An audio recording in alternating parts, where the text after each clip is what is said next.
Austin. I'd like to thank you for allowing us into your homes for this 20th episode of Season 4 of Esoteric Science Roundtable. And we will be continuing our discussion that we initiated on Tuesday on Therefore I Am.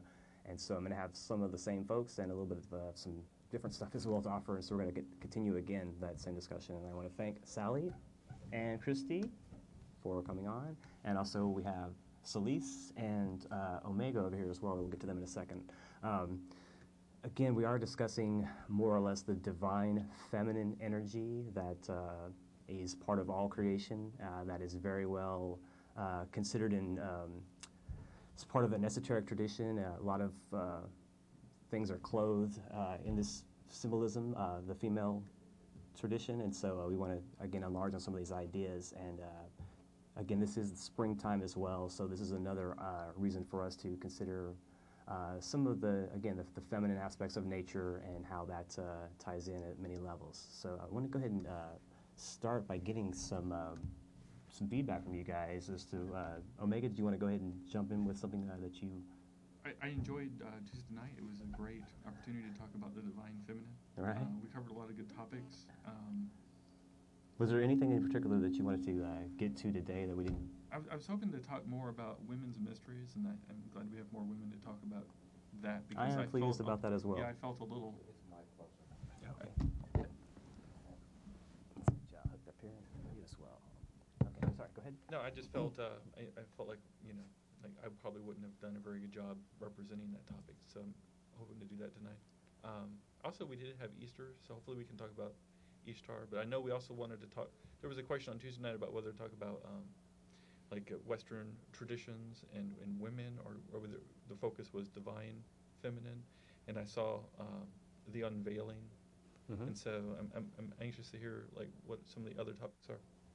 Okay. Continue with what you were going to initially speak about the women, whatever you were going to jump in with. Let's go from there.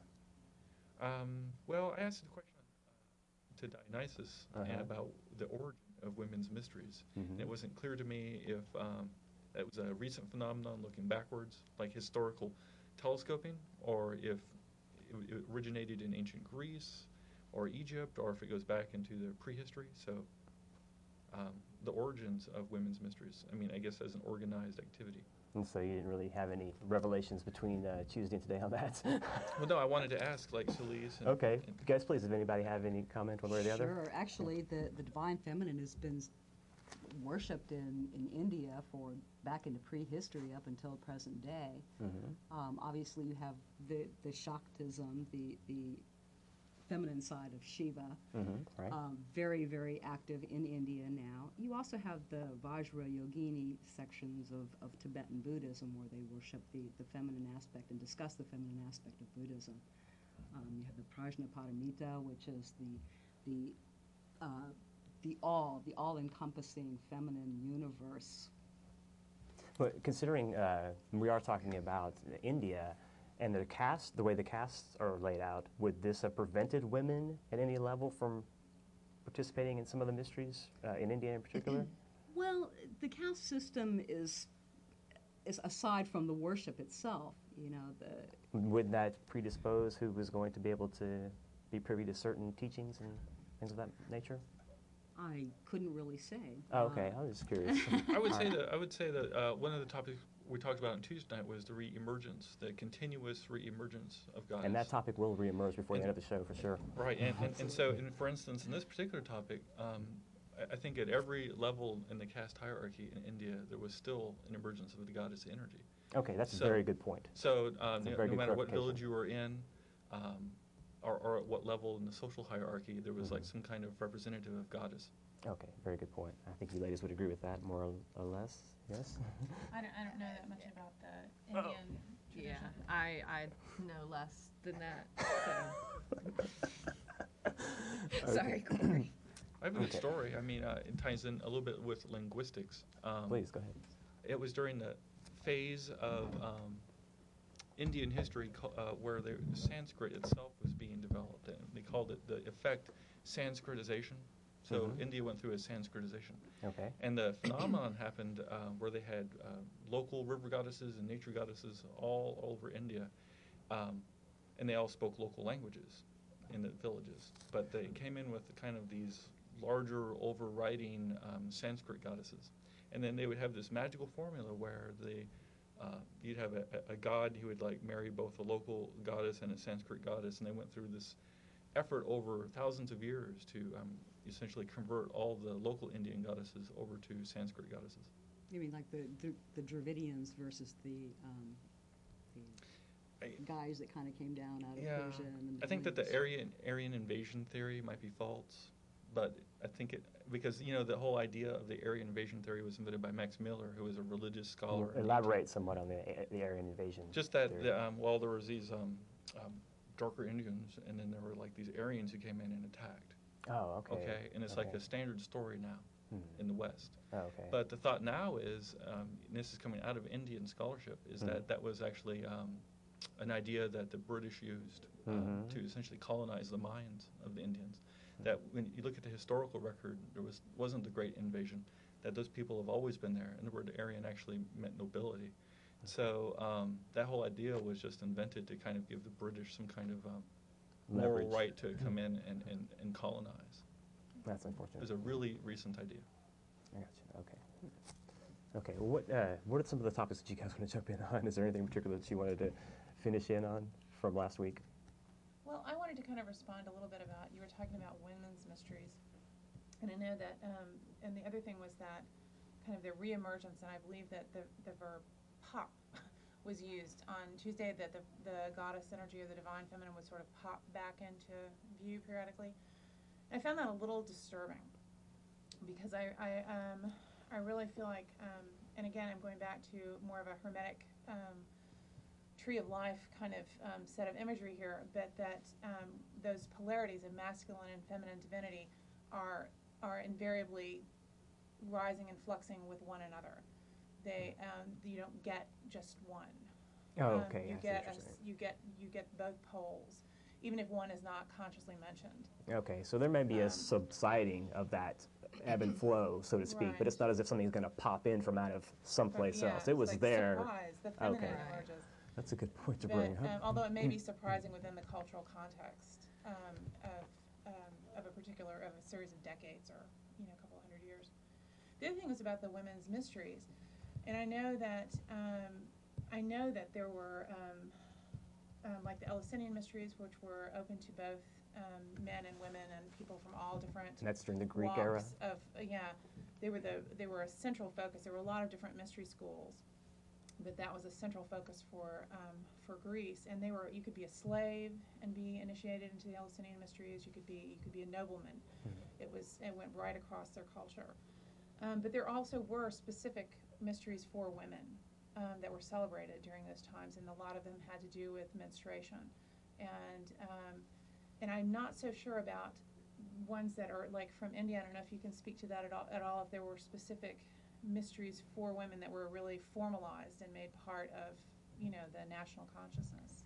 I think that in India that probably they're much more integrated, and you see that with the god form Ardhanarishvara, which is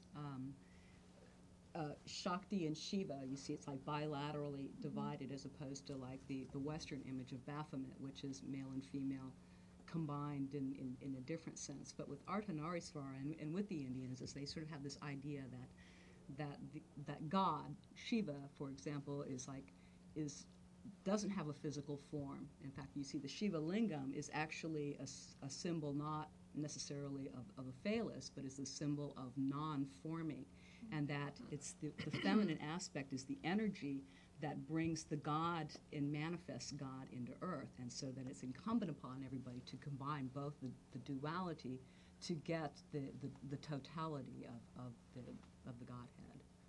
Very nice.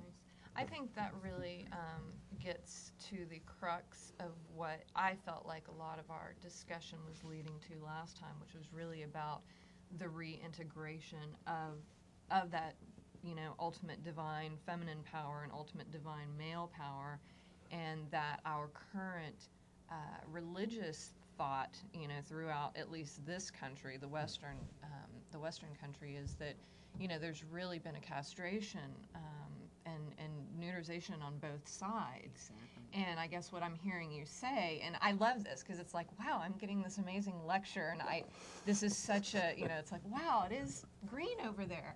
And what I'm hearing is it's green because there is this integration. There really is this embracing of both the divine feminine as well as the masculine, but then also holding that divine feminine up as a little bit, not more sacred, but as a container that they really seem, which I guess the Taj Mahal for some reason just came into my mind. It has like both of those nicely rounded symbols and the minarets on the side. Yeah.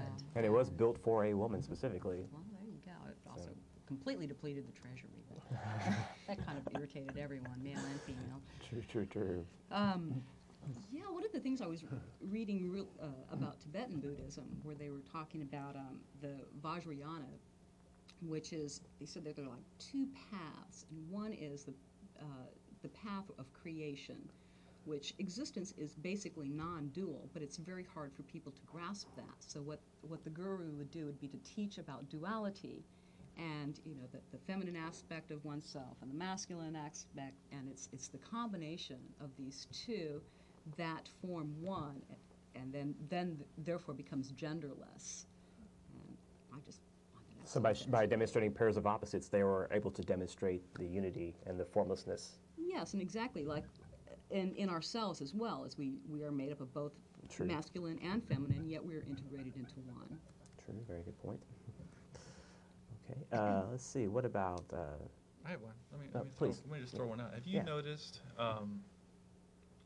I'm not a musicologist or would have references at my fingertips, but have you noticed rock songs lately? There's at least 2 or 3 out there that refer to God as a woman. Oh, yeah. I mean, just in terms of like permeating... Not the Joan Osborne thing, you're talking about more recently. It might She have been. actually refers to God as a man. Oh, she does? Yeah. Oh, Well, okay. I know that there's several songs on the radio that have Well, done this. and Dogma, And Dogma? the movie Dogma. Oh. You know. Oh, right. And so I guess what I'm Okay. saying is I think that, like, I'm sorry you didn't like the word popping. I guess I was. It's okay. But there I are understand. points in time where the patriarchal overstructure comes down really hard on society and tries to make everything masculine. This whole idea that everything emanates from a male deity, the male creator God. Kind of like and if there's not like a sincere attempt to make room for diversity, and so they come up with this patriarchal structure that drives out diversity, and so there's only one way of thinking. It's really repressive, and I guess it's the repression that I was talking about. So in repressive societies, where the feminine's repressed, that's what I guess I meant, that it comes out at the seams, because it always is coming out. But if it's being repressed, obviously, then it comes out covertly. So maybe covertly is a better term.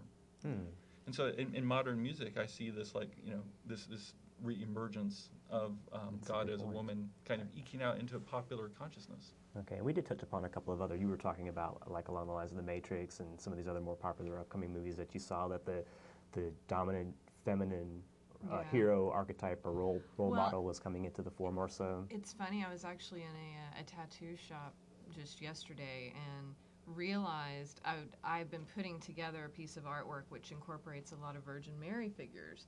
And like I go to this tattoo shop and there's this girl who's a roller derby girl, and she's got this great tattoo that is basically like a roller derby girl, but then it has the full vaginal corona around her, it's basically a punk rock Virgin Mary. And I'm just thinking, does she even know what she has on her arm? And I'm looking around, and especially here in Austin, where I think what Omega says is, conjures up images for me, of the goddess reemerging, between the seams. It's like the dandelions springing up between the cracks in the cement. And I think that's really, getting back to the cultural and artistic aspects of Austin.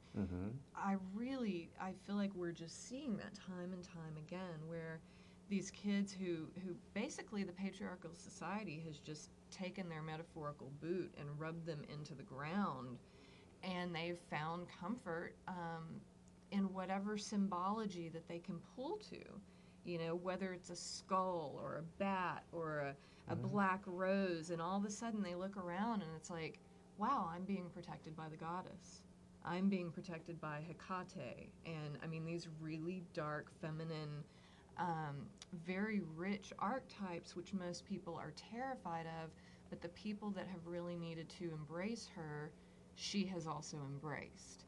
And I think that that is why, at least my prediction is, that artistically, Austin is just going to get bigger and bigger and richer because of the embracing of that energy. Well, I think that it's without a doubt that the emergence of the goddess here recently has everything to do with, you know, the rise of feminism in the United States. It's like all of the women who felt estranged from the patriarchal, you know, the Roman Catholic Church, and God is a man and he's looking down on you, and you know, be a good girl and get a husband. Right. It's like when women started fighting against that, then they also started fighting. It's like, well, why is God a man? It's like, if God is supposed to be this thing up there, why does he have a gender, you know? And why isn't the aspect of God more as the maternal, the thing wherein all things are? That is so much of a maternal figure. You know, God that encompasses everything, that's all around us and within us all. And if you start looking at science and like mitochondrial DNA and how it's passed from the mother to everybody, you know, and it's like it's outside of the combination DNA. It's like it's sort of this continuous thing. I was having a discussion, and this was really the first time it started dawning on me what might be going on around me. And I was discussing with a very, very conservative, like, Baptist convention, Southern Baptist convention. And, you know, I just very simply stated, you know, it really doesn't make sense that the familial lines are carried, that name is carried through the father. Because let's face it, you can never be guaranteed of who a father is. That's why matrimony became so important. Well, nowadays DNA tests. But I started realizing that there really is this loss of control over bloodlines if all you are is, you know, you're passing this genetic, you know, information through the matriarchy, basically. And the power, the undue seeming power that could place in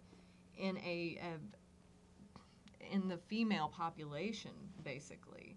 You know, I don't know if there was a time where females usurped that power, but I do feel very strongly that there was a time where the men felt very threatened by that power. And We're really, not talking. Are we talking about the witch finding times? I'm talking about way before then. I mean, I think it's the, oh my gosh, wait a second. You don't spontaneously give childbirth. I contributed to that. I would say that probably would have historically come about around the time where you started having the you know, the tribal herdsmen versus the women sitting let's plow and plant. It's like that's when you started like really having that. Wait a minute, seeds, ground, fertile, growing, and then all of a sudden the women just became the fertile vessel in which we plant our seed.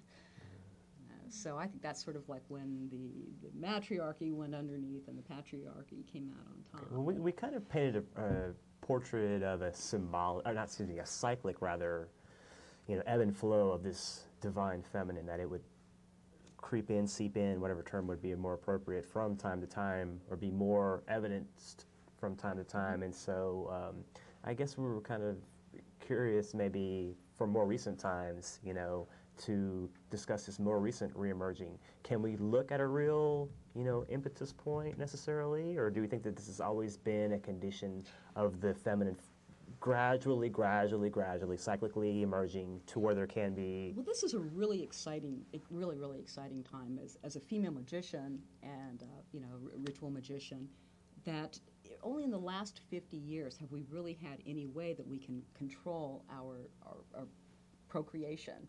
And we do it either, you know, through surgical means, through chemical means, but no longer is having sex a sentence to, you know, being tied to childbearing. and possibly death and rearing and all of this other stuff. It's that for the first time in the history of mankind and womankind have we been able to rise up above that and not just be tied to that, and to have a little bit more expansion. I think that that's one of the biggest reasons why we've seen the reemergence of the goddess. I think another way that I'm starting to see that reemerge is that those women that have chosen previously to not have children are still actually taking up the grail, so to speak, and taking on this nurturing feminine role within their communities or within their societies. Within their career, perhaps? Because there's magical children as yes, well. And it may be that they are the secretary to whom every person stops by day after day to just like download this information. And what they don't realize is that they're sitting in the cubicle of this priestess who is helping them more than, possibly this high-paid therapist or, there are women that are working in very simple jobs right now, not because they aren't magnificent women, but because they have attempted time and time and time again to unfetter themselves so that they may give back to their community via the goddess. It's basically being a vehicle, a vessel for that divine feminine, which is to nurture, which is to protect. It's the matrix, literally. The matrix is like the thing that everything comes from. And I wanted to touch on a point you brought up about has it always been this way, and also I've been looking for the vehicle to get this one metaphor in. So I sound just like Carl Sagan, because when I talk about human history in terms of like billions and billions of years. Just joking. That's But good. okay, All right. millions and millions of years. Like modern history, the past 10 or 20,000 years of civilization, as we call it. Like if you laid out the history of our species as like a mile, Okay, right. 1 mile. Sure. Modern history is like a quarter inch or something. Like the last 10,000 years on that mile would only be about a quarter inch. And recorded history, so-called, is... Recorded history is even shorter than that, like a 16th of an inch. But so my point is that, for millions and millions of years, we just hung out, cooking vessel. It's like All we you needed to know is how to corn, plow the field, And If that. we didn't have Nintendos or anything, and so I think that there really wasn't maybe any repression of goddess, and so it was like a non-issue. It's like the Western civilization is almost like a disease that has struck our species, and so we've got now this like virus, like our civilization grows like a crystal around us, and so now it's like suddenly we have the modern condition. But we need to have these self-imposed restrictions and limitations in order, I think, to kind of exacerbate the situation and kind of put the pressure cooker together to really bring out I think a it's full about- blossoming. Well, and I think that full blossoming is basically the full manifestation of the tree. I think that all that hanging out was basically... That was a cool, nice analogy, Thank or you, nice thank little you. It segue, all huh? comes back to the tree. Okay. But really, I think that hanging out is metaphorically or even very physically those rays incarnating down the tree. And as, I really feel like now we've got those energies. We really have the tree fully manifested, and now it's a matter of very quickly on a day-to-day basis really aligning it within yourself. But I feel like a lot of the culture shifts, a lot of artistic shifts that we've gone through, a lot of the growing pains was just like the tree trying to get along. But I'm just saying it's a really recent phenomenon. So this whole idea of a patriarchal, hierarchical society, coming down on us, is like kind of maybe new. It's Like kind of an new urban within condition.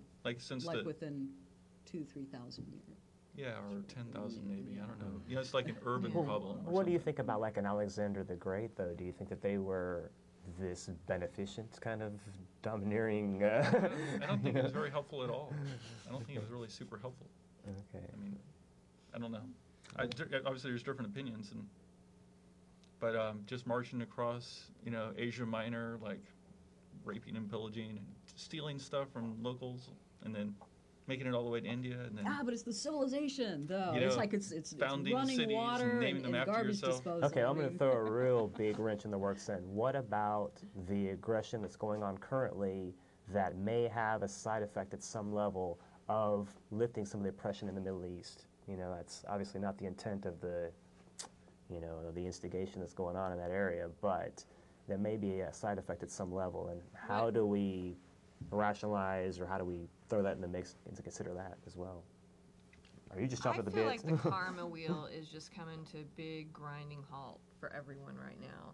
And I think that there are pockets of energetic strongholds in this world where time and time and time again, civilizations built up around these centers, and they co-opted the power, whatever, it just happens. And then you have to run it full circle, and the best way is to have it all happen over there.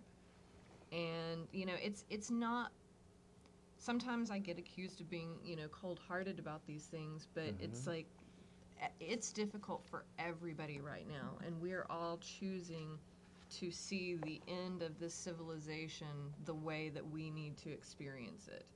And there are those that, they signed up for the warrior path, and George Bush said, great, we're sending you over here. And they need to take responsibility for that. They need to take responsibility for signing a contract that says, yes, I'm going to kill somebody for my country. And, we have information now. We have television stations and independent enough media where people do have a choice. And I think from Austin, we're just setting this beacon of day by day by day reminding people you don't have to be a slave. And for those that have chosen to be a slave, they're having to get out of it, and I'm sorry, it sucks, but it's an interesting and difficult path for all of us right now. So it's a total opposing of forces, and if you can stay on the roller coaster, go for it. Okay, so you think that's just symptomatic of a larger picture then? That's my personal global view. Okay, did you guys care to comment? Yeah, I mean, we all have an opinion. So I mean, sure, we're all liberal here. I mean, we don't seem too conservative, but I would say people. I think there's definitely a force in the world. I don't think it's concentrated in a single person or a small group of people. I think that there's definite effort to immanentize the eschaton, to make the apocalypse happen, to have World War III, even though we call it World War IV. And I think the victims will be orphans and widows. And there'll be a giant 25-year cycle, and so 25 years from now, it'll be like all these angry young 19-year-old men with rifles starting something else. So that's my liberal opinion. I think we're still getting away from what I was initially intending. I'm sorry. For some I wanted to reason, give my I was thinking opinion that you on were the talking global about thing. Afghanistan. It's like, Well, I'm talking about the Middle East. Divine feminine. Yeah, right? no, I am. I'm not, as far as the perception that the women in the Middle East are repressed, oppressed, subjugated, the burqa But, is the men worn are by too. choice, or... That's really interesting, though. I read a fantastic set of books that was on Islam. Okay. That was written like in the 50s. And one of the things that people that come from a Judeo-Christian background fail to realize is like how much of it's like through the looking glass, where we talk about Abraham and Sarah, and then there's that old slave girl Hagar. Well, she was actually the daughter of the Pharaoh, and she was given to him because, well, the Pharaoh had been sleeping with Sarah for 7 years. And so Sarah was not just a slave girl, she was the daughter of a Pharaoh. And when she did become pregnant with Ishmael, Sarah had a fit about it and had her put out. So Sarah, Hagar is a real big, important person in Islam.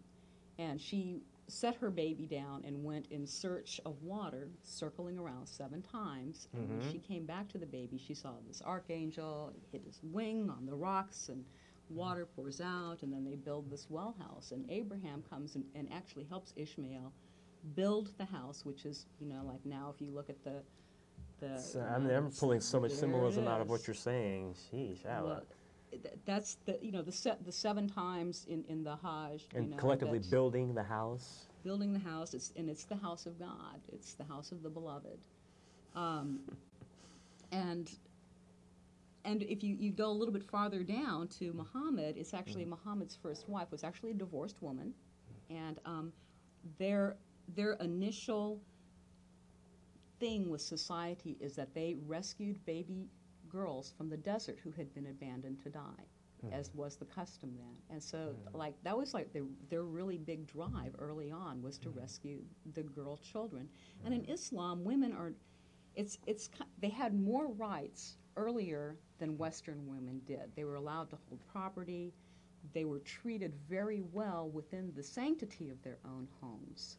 And a lot of women, if you talk to Islamic women, they look at the burqa as protection against, these men that might do them harm. And it's like, it's a protection thing. We realize that this is a very magical society, and so when you look at it with those eyes, their customs and behaviors become very different. And then there's also what I believe is a whole other culture that goes on that's not even seen. That Western it's behind eyes the veil. Bring it back to your veil here. We can't even see that. So it's like we can't even quote unquote judge what it is that society is truly doing or participating in. There's a story in the Zohar where it talks about, and there's this.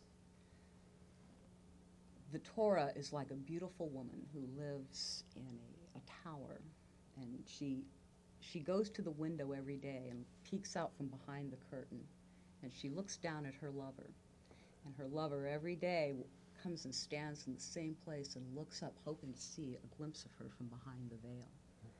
And she says to him, "Tell that fool to come closer." And he comes every day to the marketplace, and he stands the same spot because he knows that his lover will look at him. And so she speaks to him from behind the veil, words riddled with allegory. And little by little, he comes to know her better until she reveals herself to him from behind the veil. And only then, when a man has fully met the Torah, can he really understand her, and only then can he become the head of his household. I think that's sort of like one of the allegories you were talking about, lifting the veil. I believe so. I think that's perfect. Glad you could share that with us this evening. Yeah, our fast food culture doesn't quite jive as well with that type of With the slow approach? Yeah. The gradual approach? What about the vows of silence early on? You think people could pull it off in this day and age? A few years of silence, not saying anything at all? Oh, I think a lot of people do. But I think it's also a lot easier to be silent than it is to be intimate for a lot of people. Ah, good point. Wow, we're delving into some serious Sorry. issues here today. Yeah, but I do, and I think that there is a time where women need to do their work, and there needs to be sort of this hormonal flux or change that's allowed to happen. I think that the Masons have cultivated that quite well on the male end, where there is a recognition of being doing magical work or doing some type of work with my own gender is appropriate, but then also honoring the traditions that really weave those two genders together, instead of trying to subjugate either one of them, but saying, look, this is a tapestry that we're weaving, and we need all the thread. Okay, Sally, I have to ask you to reply, give us something. You've been silent for so long. I'm talking about thread here. We went way off into various different layouts. I just thought I'd watch and see what would happen. Okay, is there anything on your journey that you care to? Well,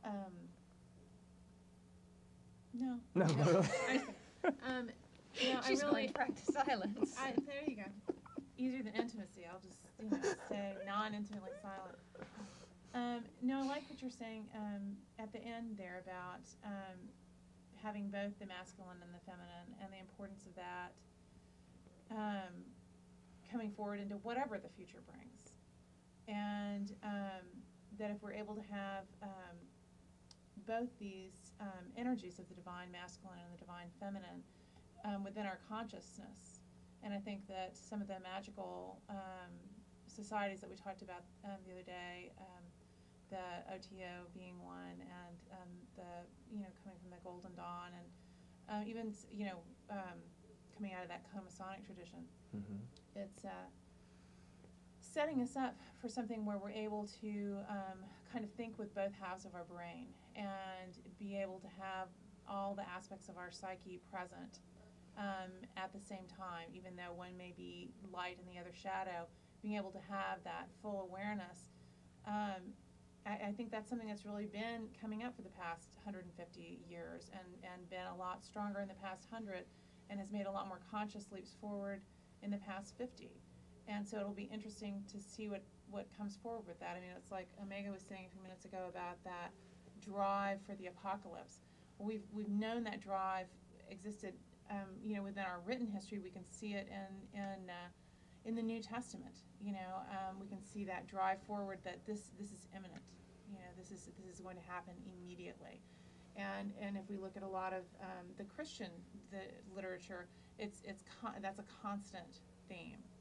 And so whatever the end of this age may bring, whatever the next feature may bring, it'll be greatly enriched if we can have that magical force of the polarities be really present. I mean, and Celeste, you were saying earlier about that Indian model, or even maybe it was the tantric teachers where they talk about the duality in order to finally bring you to that synthesis. Yeah, and another interesting thing I find when talking about dualism in India is that it's not Aristotelian, where it's like, it's man is light and woman is dark, and man is good and woman is evil, man is day and woman is night.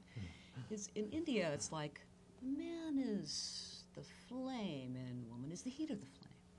It's like they're They were not, suave.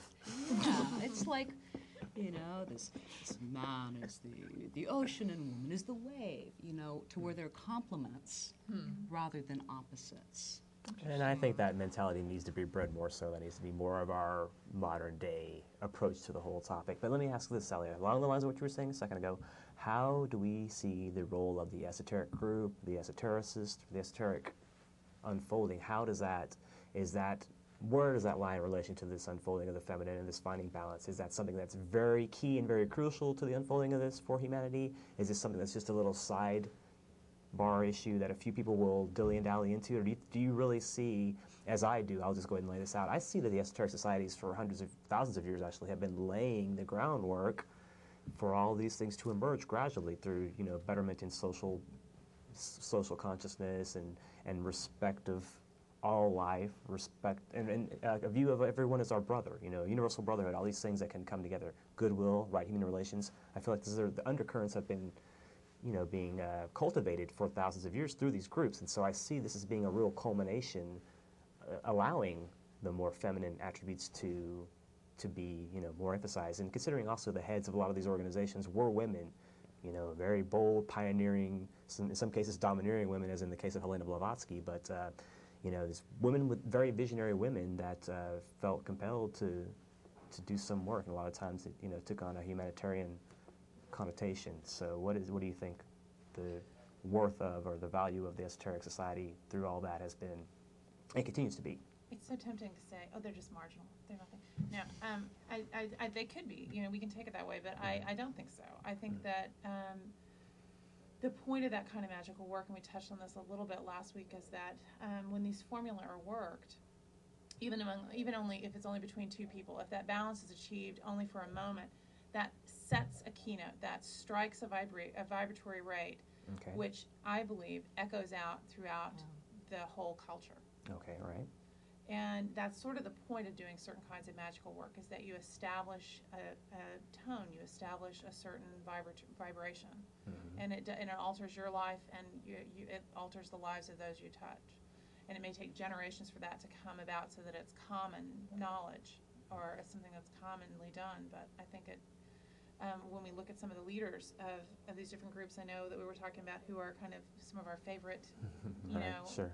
feminists or our favorite women. And looking at like Florence Farr for me is definitely one of those women. And she not only did the magical work and also had a career, but then at the end of her life she went and she worked as a teacher and a healer in Sri Lanka. I mean, it's like she gave up all that public work and went and did a very much just a one-on-one, intimate. I can do this. I can work with these kids. I can teach. I can do this. at a very, very practical level. Very simple level, but nonetheless very profound, I think, too. Well, I think it's a nice echo that, I mean, it's like she worked to establish some things, which I think that even if we look at the New Age movement in this country over the past, 20 years, a lot of the Golden Dawn, I think, influenced what's come about here. Okay, so a lot of the repercussions are still ringing out from all Yeah. that, and they Yeah. will continue to, I guess. Okay, very Yeah, good. continuing to pump out the power. Okay, sounds good. Well, I think we got some phone calls here, so do you guys want to go ahead and delve in and explore and see Okay. what the public has Yeah, to say? absolutely. Okay. Hello, caller, you're on the air. Go ahead. Hey, how you guys doing? Good, yourself? Pretty good. You're just talking about Blavatsky, right? No, we're talking about all kind of esoteric. Well, we're talking about women and the influence of esoteric societies, also just the influence of feminine energy in general as well. Yeah, I've been studying a lot of this stuff lately, and I feel we have to be kind of careful. Not necessarily. Well, if you're talking about unveiling the feminine energy, you guys know how powerful that is, and I'm just saying that a lot of bad things have happened on this planet because of bad magicians. I'm not saying you guys are bad magicians or anything like that. Right. But I was just kind of curious because you just brought up Blavatsky, Right. and what is the connection? I've read some stuff by C.W. Ledbetter. Did you call Jack Bloodshow the other day by any chance? Speaking I about the called Aryan him race? like the other day. You're talking about the Aryan race? Yeah, the whole thing with the seven Okay. races and God is good. God is good. I am pleased to be able to speak to you because I heard that broadcast. And, okay, the whole thing with the Aryan race, first of all, the Aryan race has a lot of sub-races, the first being the Asian Indian, then the Persian, then the Babylonian, Chaldean, Egyptian, Hebrew, then getting onto the Greco-Roman, then getting onto the current, which is the Anglo-Saxon, the white male-dominated energy of the Aryan race is what we're going through now. We're passing out of that. As you can see, these guys that are in control right now are fighting tooth and nail to keep in control. And yes, they are using a dark black magic, if you will. If you really, really want to study Blavatsky's life, you will see that she was persecuted by the establishment from the get-go. There was even a couple of house servants that were sent into her home to help clean up, and they completely wrote all these lies about her. They reported back to this spiritualist society, and they wrote a bad smear paper on her. These people, their last name was Colomb. Think about Columbia. Think about the Columbine. Their last name was Colomb, the dove. They were sent in, all these things that I'm sure you're aware of. There is a dark, and there's a dark feminine element, certainly, but there's a battle of light and dark going on continuously. And so there are those proponents of helping out universal brotherhood, as I believe firmly that Blavatsky was, and a lot of the adherents of the so-called Theosophical Society. And there are equally bad women that are involved with bad things, that are very power hungry, that are very materialistic and selfish. So there's always going to be a balance. But I think a little bit more study and research into these areas, I think you'll find, you'll find whatever you're going to find, but there's a lot more to be delved into. I'm just going to, I don't want to try to influence you one way or the other. I would just, if you're curious about these things, delve in. There's so much information out there. Especially And with the net. yeah, with the net available. Go to blavatskynet.com and read why she named her magazine Lucifer, for instance. You know what I mean? Yeah, I've got I've only got one of her books, The Voice of Silence. Right. And, the stuff in there is basically just a lot of stuff about India, I guess, on a certain level. But I would say check out Blavatsky.net, and she has a bunch of articles, there's a bunch of unpublished stuff in there, and it even explains why she named her magazine Lucifer, which that is a big sticking point with a lot of people, and I can firmly understand why. And there's a lot to be delved into, without question. Yeah, I've been really interested lately in science in general. And now, another book by Annie Besant and C.W. Leabeter called Occult Chemistry. It came out in the 20s. There are now modern-day chemists and scientists that are looking at that book and that are amazed at how accurate the information that they basically devised psychically, if you will, is accurate and is current with current modern ideas in chemistry and science. And so they were able to be on the cutting edge of a lot of scientific understanding by delving into this occult science, if you will. Have you seen the movie Holy Mountain, The Holy Mountain? No, I can't say that I have. Yeah, you should probably take a look at that one. Yeah, find it somewhere. Holy Mountain. It's more Gurdjieffian. Oh, really? Yeah. Okay, excellent. Is there anything else you care to add while I got you on the line? No, man, that's cool. Thanks a lot. Okay, thank you, man. Appreciate your time. Take care. Okay, any comments? Yeah, I'd like to comment just on what the gentleman said. Please, by all means. One thing comes out of the Indian culture itself, and that is the idea that actually power is invested in women. That it's actually the divine feminine has all the power in the universe. Men have something else complementary to it. Exactly. However, when I think about like the danger that the world is in, I don't worry about witches at black masses. I worry about like generals on the tanks. Okay, it's like Agreed. Generals gathered in their it's like, I'm not masses. worried about the divine feminine in terms of like the end of the world. I'm more worried about like some But uptight god. but see, I think I have a little bit of insight into where this guy's coming Yeah. from, and I think that he sees the black underlying current that's influencing those folks, Okay. which is Well, very evident. I think the other thing, and this was something that I was trying to get at yesterday, but I'm going to say full on, I feel like there were some of these stronger warrior goddesses and darker goddesses, Hecate and Athena in particular, that their images, their symbols, their energy was co-opted by these ruling families. And Also, that Skull and the Bones is a only great reason example. why they were able to use this magic is because nobody else was using it. They told everybody it was bad. Right, And right, that's exactly. why, you know, to this Exactly. day, there's an owl sitting in Bohemian Grove, which is And Skull and Bones is based on a goddess. and it's like, you know, that's not Moloch. That's an Athenian No, I symbol. know. That is a That is Lilith true. symbol. That is a Yeah. dark goddess symbol, which is really interesting because there aren't women allowed in that particular grove. So I think Correct. as these goddesses are really starting, as people are starting to recognize their symbols, Mm-hmm. they're starting to infuse their fuller power in those symbols. And so I really think it's going to start biting these leading black magicians. I don't even know who these people are. I don't think they're very good anymore. I think these are no, seriously. I think they're very this is good. a ghost in the machine I that don't know basically about got that. started back generations. I don't know if there's anybody actually physically pulling the strings Yeah, anymore. I don't think that there's a person or a small group of people pulling the strings. I think it's like this egregore. It's almost like a disease or a Yeah. cancer, and it's much larger than It's a individual virus particle that has humans. gotten a little bit out It's of like control. a social wave that's I mean, memes. it's a meme, yeah, definitely. at a I larger don't level. disagree with that at one level, but I think that there are still very adept black magicians that are working to create a lot of illusion and I think Yeah. that those Although most of the ones I've people's ever met are physical bodies are usually just living in not their going to be mother's able to keep basements. up. No, What was I've met Most of the ones senators I've met and are still things, living you in know, their mother's I mean, basements. Yeah, I mean, they corrupt their physical bodies, and it just is a very not a healthy path anymore. Okay, It I am hasn't- going to grab some calls. Oh, You guys go say ahead, let's sorry. figure it out. Hello, caller. in there. Hey, how are you doing? Good, yourself? Corey, I noticed you got yourself a haircut. Yeah, how about that? I'm sorry, let me turn on the TV here. You got the feedback. Hold on a second. Okay, I'm sorry. The main reason I called, I was going to see if you can go ahead and get those dykes on TV to make... Hello, caller, you on the air? Shut up! Hello, caller. Okay, nothing there. Okay, line one, you're on the air. Go ahead. Hello. Hi, do you have a question or comment? Yes, I hope y'all don't mind if I get off the subject a little bit. No, go but I ahead. wanted to ask you a question that maybe y'all can answer. My father was a Freemason at the end of his life, like the last 2 years of his life, and he just recently passed away in October.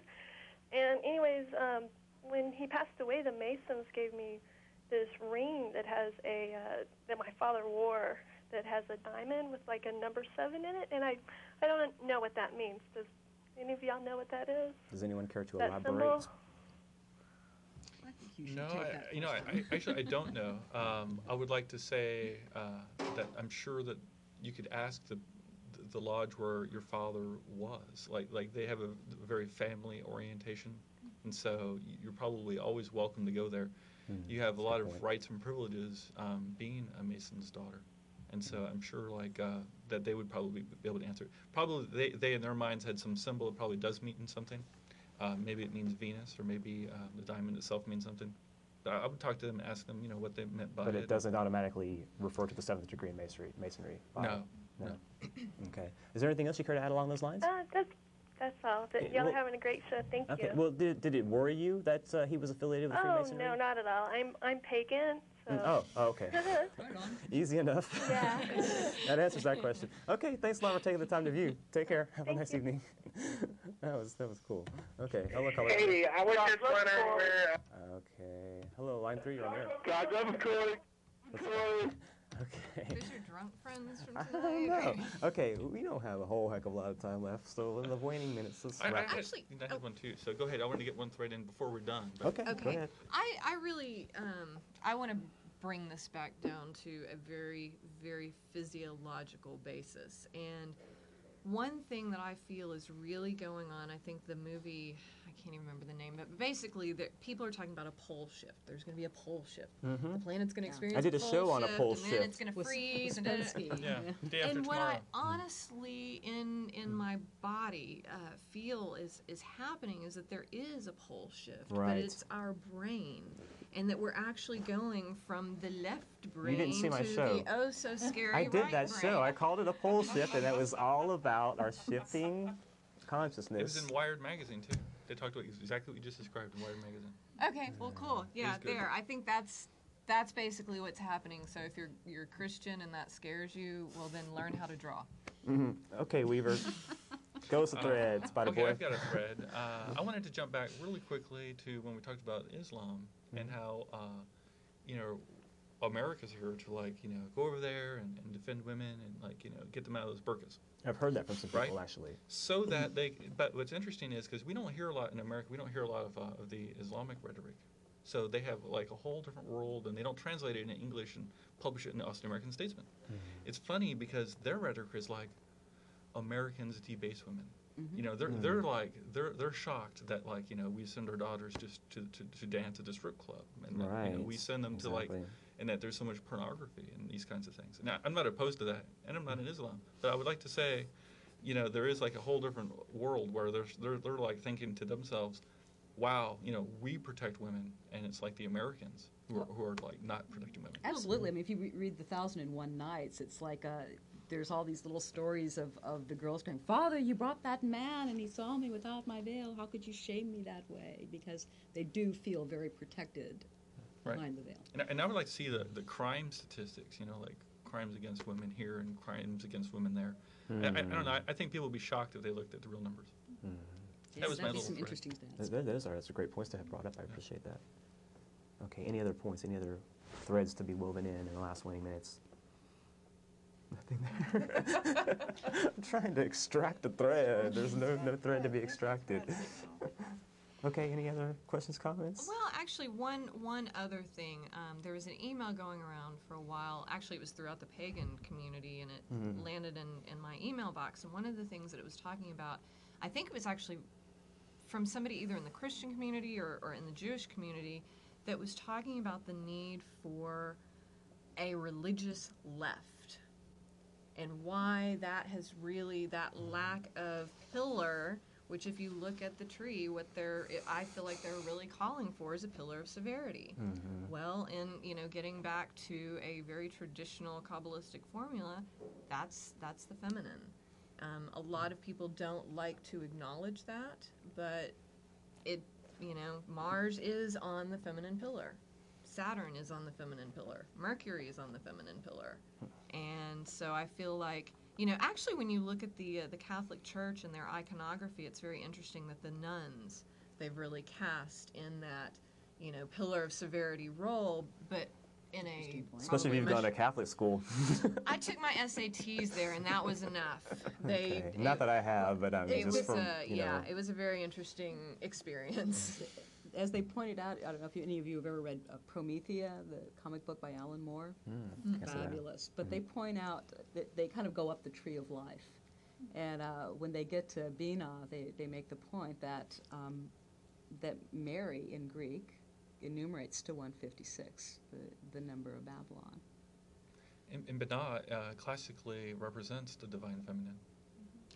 I have a question. This is something talking about Christ, and that Christ to me is a title. And then one day it came to me that Mary was a title. And is there any historical context for most that? of the solar saviors, it was either Mary, Maya. Well, yeah, Mary, M-A-R, Mar is the sea. Okay. But they were always in almost every case, except for with Ishtar. But I think her name was Miriam, actually. Okay. But there's always been a deviation or variation of Maya, Mary. Mare. Actually, I had a question that I didn't get answered last time. I was going to ask Dionysus. Let me just throw it out if we have a few seconds. And that is the dove. Is the dove a Christian symbol of the Holy Spirit as the divine feminine? Like, do you happen to know that? Or should we Google for that when we get home? Or? I don't think the divine absolutely, it absolutely feminine is per a symbol se, of the is it? divine feminine. Is it? Okay. And it's Okay. also the, yeah, it's very kind of veiled. But there's another thing that's sort of interesting when talking about the tree of life is that in Thelema we talk about the serpent and the dove, choose ye well. The dove is, of course, is the descent into incarnation. The sense of with it is death. So just thought I'd point that out post-Easter. I'm actually getting back into the column, Columbia. Right, that's what I was thinking about as well. Because the dove just keeps coming up time and time and time again. And one of the other things is that the sacrificial aspect of the dove, but you keep coming up to the dove as a Venusian symbol as well, which then we get back to the Isis of nature reference. But the other thing, and I'm like losing little threads of this argument here, is Lucifer, tying back that dove, the Venusian aspect of morning all star? of that, yes, of the morning star. I use a green crystal grail. It's for Luciferian purposes. Interesting. You're going to really tickle your beer balls of my viewers out there. Good, good. Okay, well, I think we've done enough to To damage your stoke the reputation fires, for a while. stir up a little controversy, and maybe hopefully get some people to think. Just think about these things, you know. There's no absolute good or bad. Look up words. Right. Don't take anybody's definition Yeah, of something. that's- Don't take Alex Jones's definition of Moloch as the owl, or, you know, Well, that's look because these it's not an owl. things up. Moloch has always been a bull, and that's. And he will always stay a bull. I've never seen it portrayed as an owl, but that's just, I don't know. Maybe it is somewhere, I just don't know it. Austin is becoming a very, very smart occult town, and you just For can't good reason. be lazy It's been with for a your long arguments time. anymore. Okay, Mecca of I have to thank you guys very much. Sally, Christy, please, Omega, it's been a pleasure, you guys. I really appreciate it. I want to thank my producer, Chris, for commanding the helm of the Starship Esoterica. We'll be back again next Thursday, 8 p.m., Channel 11. So I want to thank everybody in the viewing audience that took the opportunity to check the show out today. And sorry we didn't get to all the calls, but try us again next Thursday. Take care, Austin. Have a nice evening. We'll see you. Bye.